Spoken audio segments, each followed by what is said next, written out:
Good afternoon सबैमा हैन।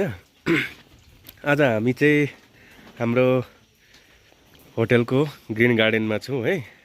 यहाँ हाम्रो ग्रिन गार्डनमा हेर्नुहोस् क्याप्सिकम रोपिएको छ हैन, करेला छ, मुला रोपिएको छ, काँक्रो झुन्डिरहेछ, इलामको अर्ग्यानिक लोकल काँक्रो हैन है। यता फर्सी पनि फलिरहेछ, झुन्डिरहेछ। यता हाम्रो सेफहरू हुनुहुन्छ, प्याज रोपाई कार्यक्रममा हुनुहुन्छ। यो प्याजलाई चाहिँ किन रोपेको कारण के छ भने यसबाट चाहिँ हामी स्प्रिङ अनियन बनाउँछौँ के। स्प्रिङ अनियन भने हामी फलाउँछ बारीमै हैन। त्यसपछि यो भनेको हामी किचनमा युज गर्छौँ। लाइक हेर्नु सक्नुहुन्छ हजुरहरूले हैन। यहाँ हेर्नुहोस् यो स्प्रिङ अनियन यहीँ फलाइरहेको छ हैन। र यो चाहिँ हाम्रो ग्रिन गार्डन र उतापट्टि चाहिँ टी गार्डन छ है। टी गार्डन सेफ आइ भन्नु यता। सेफ के गर्नु भएको?